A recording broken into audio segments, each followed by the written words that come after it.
conventional putters or arm lock. I've spent years on the tour working with players. I have been so intrigued by this that in the end I got into one for my own game. When is it time to consider one of these, an arm lock putter? How do you get into it? What should it look like? Are you really struggling with your putting and this is becoming a genuine option for you? Or do your favorite players out on the tour use something like this? You see how well they do and you're inspired to give it a go yourself. This video is going to tell you everything you need to know to decide if this one is for you or if you should stick with the conventional putter.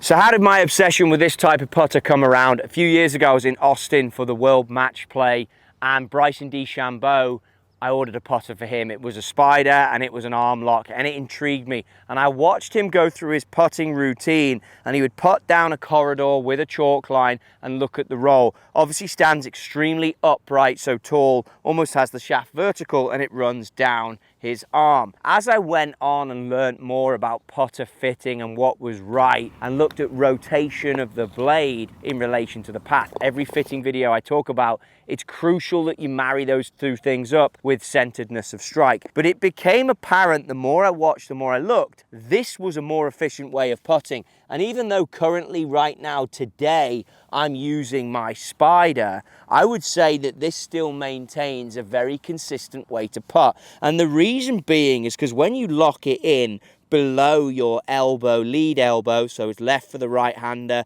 right for the lefty, when you're in that position, you're then maintaining this wrist position.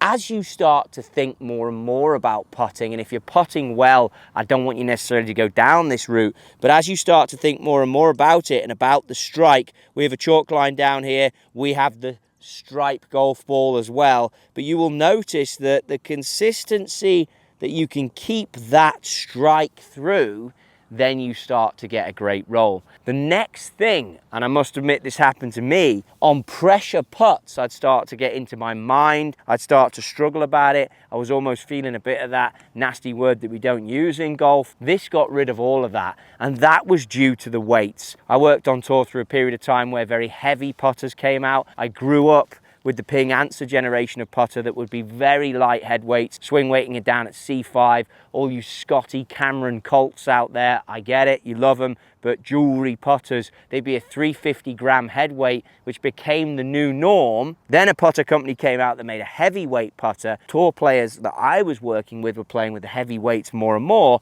and that's what this is. When it comes to the shaft that goes into your arm lock, it's going to be extremely heavy. The head is extremely heavy. The swing weight is always off the charts. We had a tour player called Bo Hostler on staff at the time.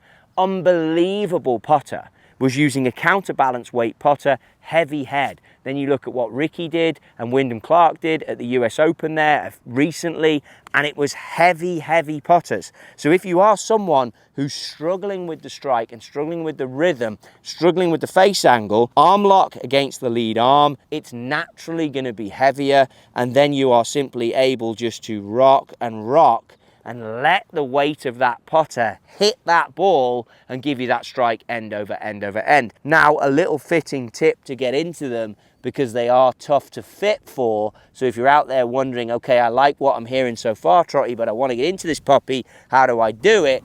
We'll try and get yourself on a mirror. I've got this one right now. It's good, it's got a path on there, I like it. You want the consistency. So you want to know if you want your eyes over the ball. I've worked with many players, Dustin, Hideki, Rahm, Day, Fitzpatrick, Lowry. I mean, I could keep going and going and going. And the eye position for them, some of them, they have left eye dominant over the ball, but a lot of these great players have right eye dominant back inside. So if you're not directly over the ball, I'm okay with it. Just find consistency and understand that with the arm lock, you're trying to create a straight line down that arm there. You want the ball position forward for me, because the thing has to be played forward, and then you need a ton of loft. There's a loft and lie drill in here. We do a lot with Sharpies to find the launch, ball launch off the putter. I'll place a video in there that has that section in. It'll be down in the description if you want to watch it.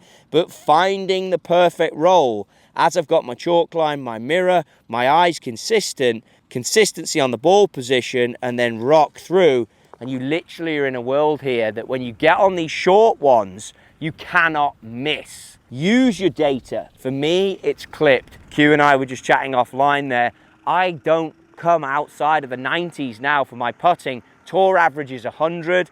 A good day for me will be 100. A bad day for me will probably be in the 92, 93. But I've actually gone back to the short putter. But that's purely because I think I've cleaned up, and my stats show my 0 to 6 feet has got a lot better thanks to the arm lock. So if you're a candidate that struggles on the short ones, this will clean up everything. But in a quest, of course, because we want it all as golfers, to get better at the longer ones, right now, and this is where it comes in for this one, the stats are showing that on these longer putts, I just have a bit more feel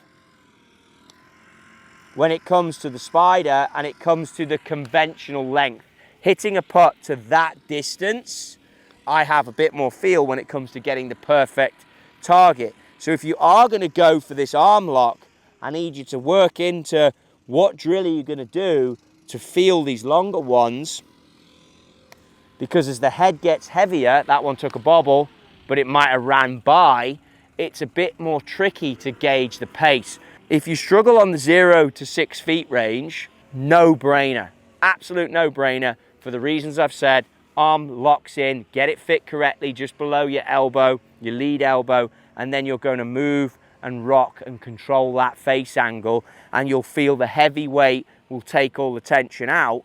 I think it drips into your longer putting, but as you work towards longer putts, you are going to need to consider this, which is where if you can get it outside on the putting green rather than in a golf shop on just a cosmetic green, you're going to be able to take in all the elements and hit some of these longer putts and just work in that pace so that you can get it, that it's bang on, because realistically you don't want to be giving putts away on these longer distances. I think they're fantastic tools. I think how you get fit for them is crucial. In my personal opinion, I think the Del Monte and not being too long from back to front is massive. I think if you play a slightly bigger blade in this, then you end up, a mallet almost, you end up with the back coming off the ground, because if it's fit correctly, you have so much shaft lean forward with the loft that the back comes off. So I really like this model with the center of gravity not too far back. Get into that launch monitor type situation, which again is in the video down in the link as to how to fit for this, and then grind in your putts with your stripe on the chalk line, consistency on the mirror, and then finish with some long ones. But if there's an ounce of yip in there, that's definitely going to help you.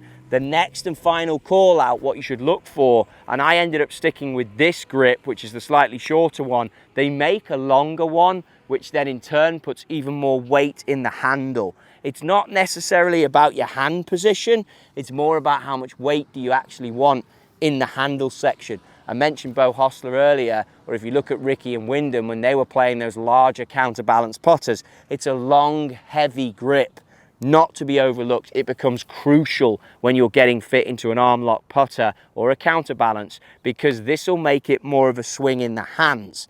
Sounds great in theory, but of course you want the feel to be down in the head. And same applies for using the mallet. Get the feel in the head, play around with the weight if you're going to go for the conventional one, and try a heavier weight with the weights in the back versus a lighter weight, and get what you like the feel of to give you that consistency of the pace. And think about the generation you grew up in and you played in, because I guarantee you, your feels for putting, you always putted your best when you were fearless as a kid. So if you grew up on lightweight heads, then think about going lighter in the head. And of course, if you're new to the game and you like heavier heads, then heavy is going to be your friend. Final tip that Q actually has been listening to me for the first time in his life. He uses a different weight based on slower and quicker greens he plays, because that's what he's found out works for him. Good job. He's the CEO of his own putting game, which is why he's seeing better, improved stats on his clip data.